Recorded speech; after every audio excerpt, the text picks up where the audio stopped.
Um, Welcome to Focus on the Candidates.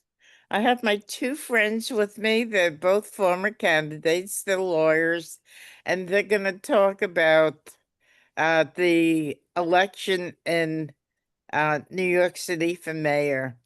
So, Blake, why don't you the take center stage? What was your reaction? Good morning. I'm Blake Morris. I'm an attorney in New York City. I ran for state senate and for city council. So yeah, I was before we started taping, I was explaining how I had a high anxiety about Andrew Cuomo actually winning this Democratic primary for New York City mayor.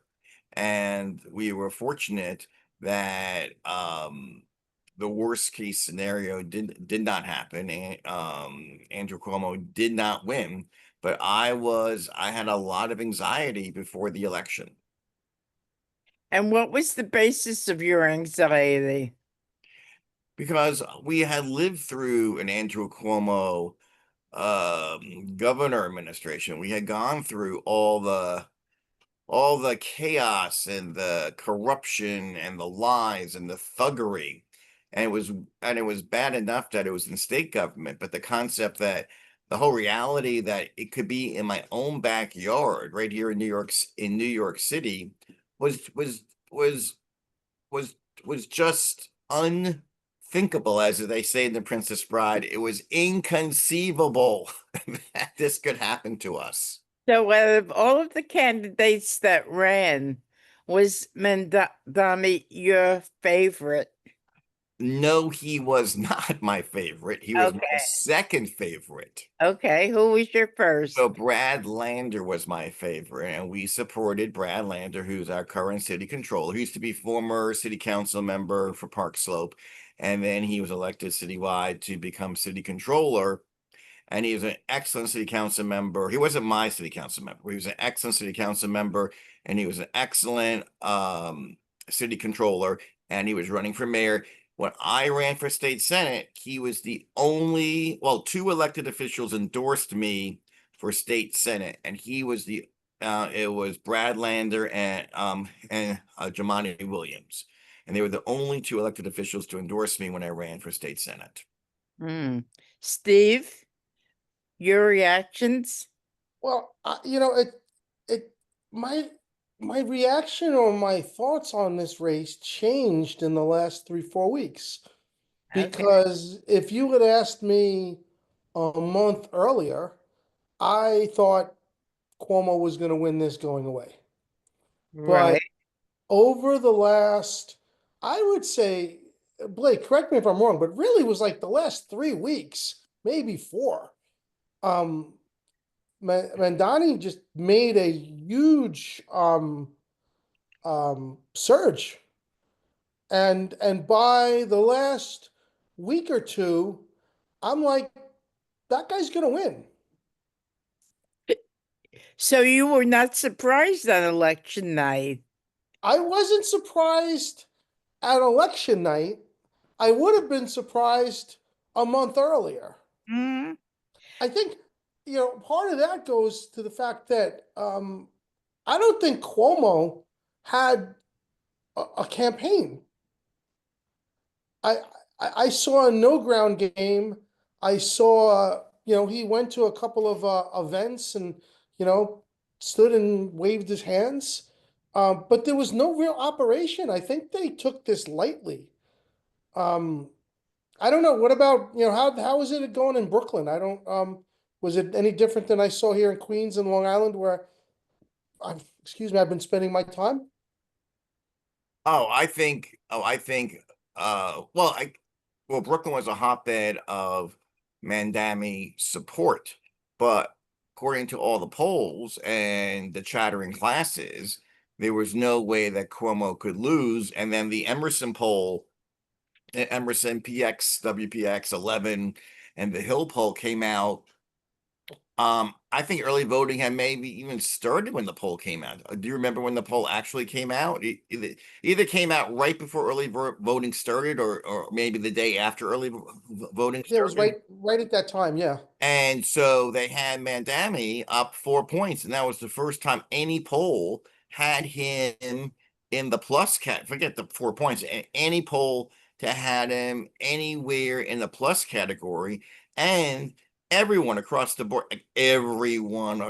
board said this poll is an outlier. You cannot rely on it. It's wrong. It's an aberration. And so I still was in my anxiety mode, but at least it gave me like a thread. It gave me, oh, like maybe lightning could strike. Lightning does strike somewhere, so something could happen. And so, no, I was totally surprised on election night. I had no idea, and I was really hoping for the best, but really I was really planning for the worst. I had my bourbon out, I had plenty of bourbon waiting So, for waiting for me. so Steve, I kept asking you multiple times, Yeah, conversations, who do you I think? would say Cuomo's winning, right? And you said because all of the other candidates, it was a weak It field. was a weak field. Each one of them was flawed. They still are, but I think this was a campaign that's was won by the campaign. A lot of times you get candidates with name recognition and but this thing was a ground game that won. I mean, I was getting, texts and people knocking on doors and um I he he pulled out this ground game at the end and you could see the wave starting to shift. And I saw nothing from Cuomo. I think he just thought he could, wander around the city and just win on his name. Wow. Mamdani says he is running not against a former governor. He was running against a former governor and the son of a governor. Yeah, Oh, exactly. wow. Wow. I saw this, I think you and I probably spoke maybe 3, 4 weeks before, and Cuomo looked like he was a shoo-in. The polls had him like 46-33 over Zoran, and I I thought it was over, but that surge at the end was, I mean, it was incredible. So Mandami had 50,000 volunteers knocking on 50,000. 50,000 volunteers knocking on over 1.4 or 1.5 million doors. We hardly ever get anyone to knock on our door in Flatbush, and we had 3 sets of people, and they only came in sets, so we had them out in pairs. They had enough labor to keep their canvassers in pairs. And we had people 3 times in the week before the election, and an hour before the polls closed, we had people knocking on our door. Wow. How about you, Steve? Did that happen in Queens?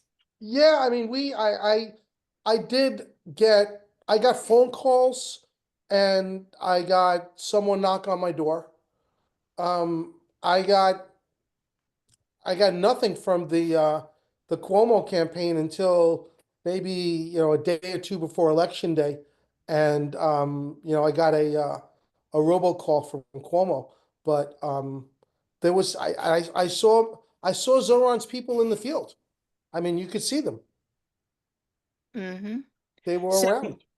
you know him well, you've seen him around, right? I What was know him. I mean, I mean, when I say I know him, I when I ran for city council in 2021, there was a candidate, a DSA candidate in that race with me. Neither one of us won, but on election day, I was at a poll site for an hour, hour and a half with Zoran. So I had spent, an hour and a half with him at a poll site, and I've seen him a bunch of times.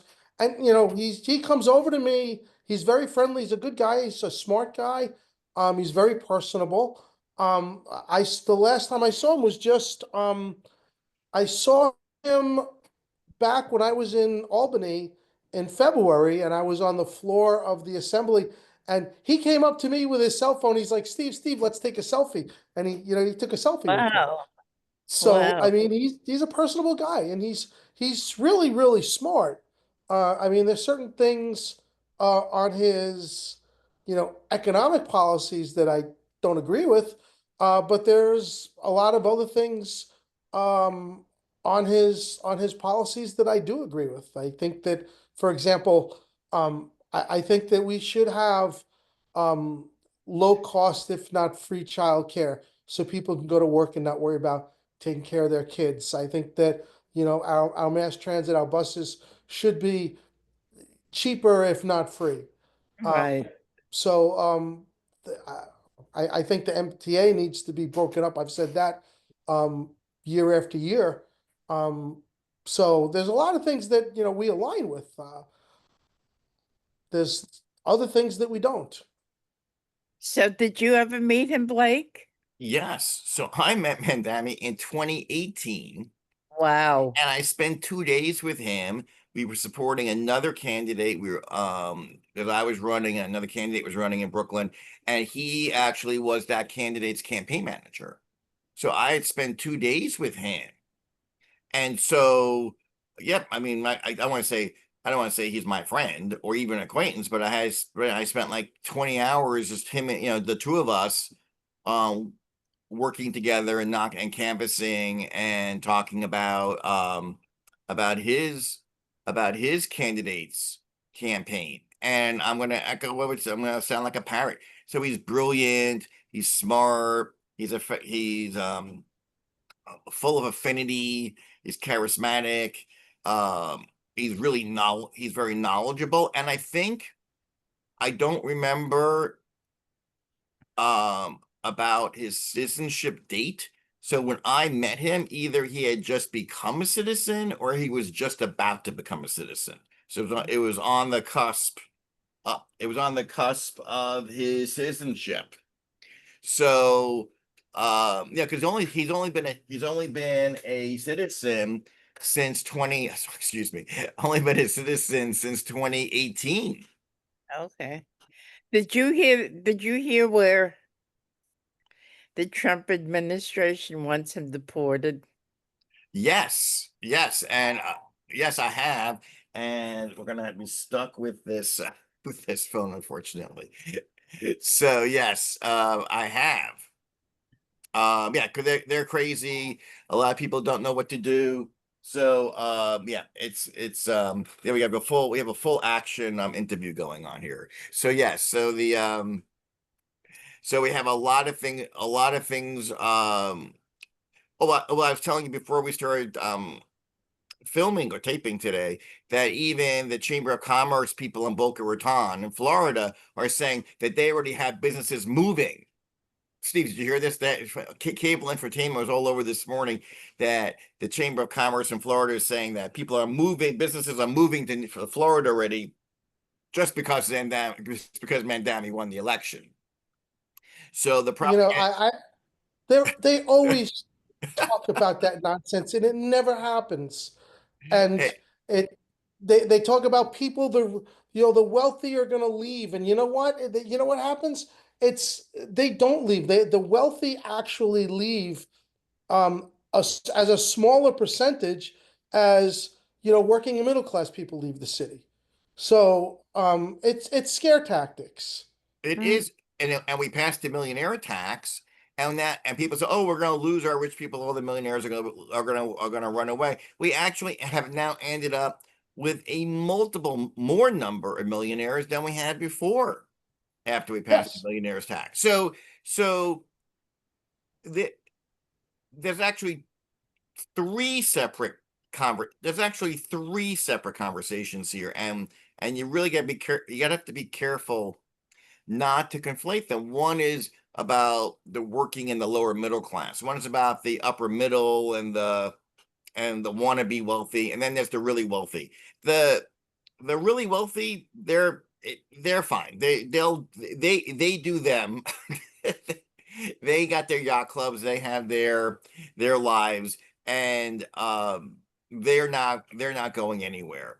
The real struggle, of course, is we are losing upper middle class people who the professional class and other types of people, that those are the people who are really being injured and they have a lot of pressure on them. And then we have lower income people who are actually they also actually, even the lower income people are leaving, but a lot of them of course are staying and being replaced, and they have a lot of struggle. They have a lot of housing, housing anxiety, food anxiety, sustainability anxiety. So there are actually three separate stories here, but the least,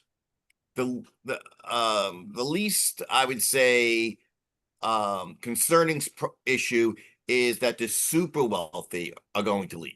Of all the issues, that's the least of our problems. I want to talk a little bit about the press. Yesterday, yesterday I had watched Meet the Press, and Walker was interviewing Mandami, and instead of addressing him properly, she called him Mr. Mandami when it should have been Assemblyman Mandami. And it's like, that was a real slap in the face to him. What do you guys think? I caught that when I watched it. Mm-hmm. I didn't know. I didn't know if it was a slip up by her or if it was done on purpose, but I did catch it. What do I you? s- I s- I saw that. And I've also, because I'm a news junkie. Well, actually, I'm gonna retract that. I can't be a news junkie because the news has been canceled. I'm an infotainment junkie, Okay. Uh-huh. and it is incredible. They don't mention. It's very common. They do not mention he's in the assembly. Later on, maybe like deep down in some story or at the end, they'll say, "Oh, and he's in these." They'll mention something about the assembly, but they don't refer to him as an assembly member. They don't talk about his district. They don't say he's already elected. So no, they totally are very dismissive about his current electability status. And on my social media pages, the MAGA minions, they the MAGA minions, they point out he's an assembly member, and they're the MAGA minions point out, so what has he done as an assembly Mhm. member? So it's interesting. It's the MAGA minions. They are aware of the assembly status, and then my response to them is that in the assembly, it's team play. That there's not much individuality when you are an assembly member. It's really the team, and the speaker is your coach. It looks as if the powers that be want to prop um Adams up at this point. A few months ago, Adams looked like, oh, he'll be gone, he'll be gone. And now they're embracing him because they don't want Mandemi to be the mayor. How do you guys feel about that? Do you think that Adams can pull it off? And the other thing I heard is that they were gonna kick Sliwa off the Republican line and put Mandami in. What's your reaction to all that, Steve? Well, I think, well, first of all, I've been a little bit shocked at certain New York electeds, for Kirsten Gillibrand, for one, for kind of spreading some xenophobic fear mongering, Mm-hmm. which is disappointing. Again, I don't agree, with Zoran on some of his foreign policy positions. But I posted literally the day after he won the primary. I posted on all my social media forums that, if you have a problem with, I think you saw this, Blake, right? I said, if you have a problem with Zoran's positions, then debate them. And that's fine. That's politics. But don't um don't start attacking him for his religion. And I Right. see this over and over again. Hmm. And it's very disconcerting, and it's really pathetic, that at this point in time, that's even an issue. If, like, for example, I don't like the term globalize the intifada. And I think that Zoran has done a poor job with that by not condemning the term. But that's a policy issue. I don't look at it as something that's based on his religion. I know people of other religions that believe the same way. For me, it's not something that I would stand by. Um, so I, I've seen a few of the Democratic leaders, from not only New York but across the country, kind of allude to his religion, and that bothers me. Blake. Yes, so I Adams is a dead Adams is a dead man walking. And so everyone knows that. The Rebney, which they changed. Steve, what's Rebney's new name? Do you know? They changed their name. I I forget. didn't know that. Wow, I've got friends Yeah, that work there. they rebranded themselves. They didn't like the guy. Rebney didn't like Rebney. So so the whoever formerly known as Rebney people, the big banks, insurance companies, the people with the money, the serious money, they're looking for a horse. They don't think Mandami um is their horse.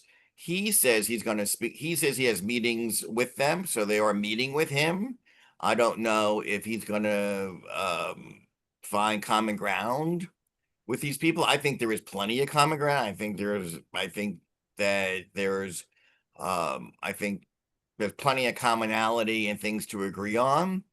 But we'll see if the big money, what their view is. But they have to look about what their horses are, and they don't have that many horses in the race. They got Adams, who's a dead man walking. We won't find out if Cuomo's really going to run a campaign till Tuesday. He will be on the ballot because he already put in his petition, so he will be in the ballot in November. But we don't know if he's really going to run a campaign or not, and we'll find out tomorrow. And then we got Sliwa, which no one's really talking about, which is fine with me. And I would think if the big money can't live with a Mandami mayor, then they're probably either gonna attempt to kick Sliwa off the ballot, which I'm not sure if they can even do that at this point. Steve, can they? Well, I think under New York Oh, law, well, either I'm sorry for 1 second. And when I mean kick off, I mean that he consents to be kicked off. I mean he'll if he consents to have his name removed. no, I believe under New York law, the only way to remove his name is if he dies, which I don't wish on him, or if he moves out of state, or if he runs as a judge somewhere. And so, unless they put him on a trade to Pennsylvania or something, I don't know how they can't get him off. Oh, it's That was always the trick, that, whenever they wanted someone off, they would, they if they were a lawyer, they would, have them run for a judge in Oneida County, a Democrat in Oneida County. That's not going to happen. So they would stick you as a judge on a line in Oneida County, and then that's how they get you off. so So inter- I'm sorry for interrupting. So interesting. So just moving out of state is a not, or is it as of right, or you'd have to make a court petition? I think you have to make a petition, to get off the ballot, but I think those are the only three ways. And so I think there's I mean I have no knowledge, but my suspicion is behind back doors. They're actually thinking about that. And if Sleever's not going to be cooperative, or they don't think it's good, or whatever the fundamentals are, they could create a new party line, or and run someone else. I don't think they have right now. Right now there isn't anyone, and I think Cuomo, the chance of Cuomo dropping out at this point, I think is probably, I would say 70% drop out, 30% stay in. His father, Mario Cuomo, lost the Democratic primary, he ran on the liberal, I forgot what party line he ran on. It started with an L. I forgot the party, and he got trounced in the general. So I think Andrew Cuomo is not going to want to repeat the mistake of his father. Yeah, and I also don't think he wants to be. He was embarrassed by this, and I don't think he wants to be embarrassed again.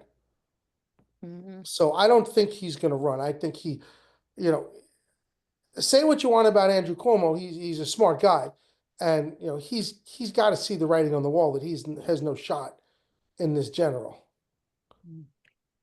Is your county chair supporting Mandami? Because my county chair, Rodney's Bashat, 5 p.m. on the day after the election, she sent an email to the to Kings County committee members saying that everyone should fully endorse Mandami. I haven't seen Greg Meeks. I haven't seen anything from him. I did see the Queens County Young Dems supported is supporting Mandani now, but I haven't seen anything from the county itself. When do you think that's going to come out? I mean, it's kind of a little straight odd that the county party is not supporting the party's nominee. I think they will. I think they're going to have to, but unless I missed it, I mean, but I kind of see that stuff coming. Um, but I mean, they're going to have to, and there are certain constituencies within the Queens County Party that they're going to have to, you know, have a come to Jesus with, and kind of either get them on board, or if nothing else, have them, you know, essentially be quiet, because there's certain people in Queens County that will not support Zoran. So, do you think that this election, the mayor in New York City, has national legs?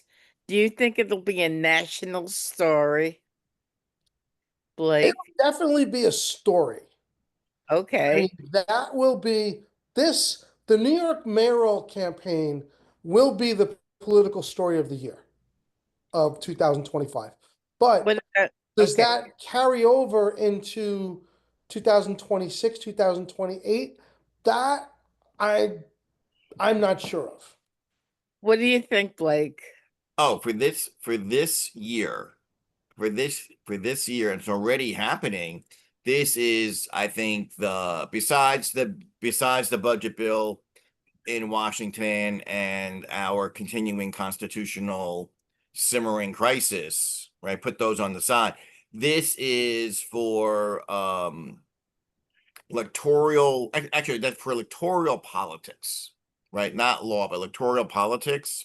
Mhm. Um, this is the number one story in the country. It's all over social media. It's all over cable and infotainment. He's on the front page, the front cover of every newspaper and magazine around the world.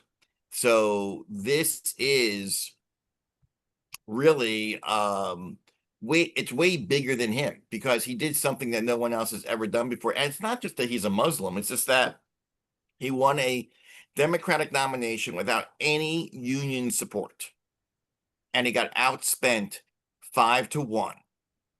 And he had no endorsements by elected officials except for Nydia Velasquez, the Congress member from Brooklyn, and toward the end, the cross endorsement of Brad Lander. So I think there's going to be a lot of twists and turns in this story up until election day and maybe even after that. So I'd like the both of you on my show as the race goes on to talk about what's going on and to give your perspectives on it. Would you guys be up to it? Oh, absolutely. And I think Sure. that we're going to see, and I think we're going to have a lot of, it's going to be a lot of news. And I think a lot of times there's a doldrums between the primary, well, because we've moved the dates around, but now we have the primary in June and we have the election in November. We used to have the primary in September. So Right. now we have the hot summer. We have a whole hot summer. Normally it's political doldrums from the primary election to the general. But I think this summer is going to be extra hot. I think this is going to be the exception. And I think there's going to be a lot of news from the campaign because I think we have a lot of people who don't want a Mandani mayor, and they are going to be thinking of ways to undercut him, to have a subterfuge of how to derail his candidacy. But at the same time, you need, you have to, you need someone to beat someone. And I don't see where there is a candidate right now, regardless how people feel about Mamdani. I don't see any candidate out there that can do it. I Okay. completely agree with Blake. I mean, I think that you've got, you and I, Cynthia, had spoken, and I had said that that every candidate's flawed, and Mhm. it's still the case, but um, but one candidate is flawed with the Democratic nomination, and Okay. um, the other ones are certainly more, I think, more flawed than he is. And but in a city where there's so many more Democrats, registered Democrats, than registered Republicans, I think it's going to be hard for him not to win. And it's not like Curtis Sliwa is going to get, any more normal, and it's not like uh, and it's not like you know Adams is going to get any more likable.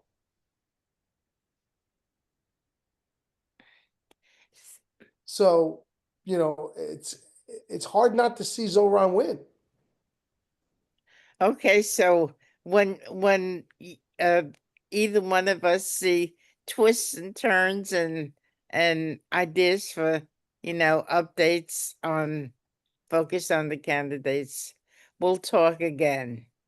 Yeah, and I don't know how valuable my predictions are anyway, because 4 weeks ago I said I don't think Cuomo can lose this. So Right, right. So any final thoughts? I think um I think what's going I think what's going to I think what's going to happen is we're going to have attempts to, instead of, we say a lot of times that local races become nationalized. Right. I think this is a weird situation where we may have the people who are the anti-Mamdani crowd want to internationalize this race. And I think Oh, this, when they have these meetings behind closed doors, I think that's what their strategy is going to be. They're going to attempt to somehow internationalize this, and that and you're going to see a campaign roll out this summer. I think that somehow Mandani is not like suitable to be mayor because he's just bad for the U.S. and bad for international relations. We're gonna have they're gonna break this into like a global reason why not to vote for him. Any final thoughts, Steve? If I was working on Zoran's campaign, I would make an extreme effort to allay the fears of Jewish voters. And I think he really needs to go out to the Jewish community, to the leaders of the Jewish community, and say that I will protect the Jewish community from violence, from anti-Semitism, that he's not anti-Semitic, and that he may have issues with the Israeli government, as I do, and as my cousins who live in Israel, many of them do. But he's not anti-Semitic because there's a feeling out there from some of those people that that he's anti-Semitic, and he's going to have to get over that. And that, to me, should be his job one. Mhm. Like, what do you think? You agree or? Absolutely. And actually, he's been saying that he'll meet all constituents, including Jewish New Yorkers, where they are in their synagogues and in their communities. And he will talk about what respect, dignity, and public safety looks like. That's why he has this proposal to this, hundreds and hundreds of percent of ramp up of of a community defense. So he has said that's what he's going to do, and I'm confident that I can take him for his word, and especially in that debate, the last debate of the two debates, the second debate, where he said, and everyone else wanted to go to Israel, and he said, I'm not going to Israel. I'm going to go to the New York City Jews Right. because they're here in New York City. Right. And he certainly understands the concept. And as you can see from the election and from the way he ran his campaign, he certainly has the ability to execute on the concepts that he identifies with. So, we'll talk again. This is going to be a very interesting summer and and fall, with a lot of great conversations with you, Blake, and you, Steve. So you've been listening to Focus on the Candidates. I'm Cynthia Pooler. You've been listening to Blake Morris, who was a candidate for New York State Senate and City Council, and Steve Behar, who was a candidate for New York State Assembly and City Council. So, everybody, thank you for listening. Thank you, Blake. Thank you, Steve. We'll talk again. And thank you.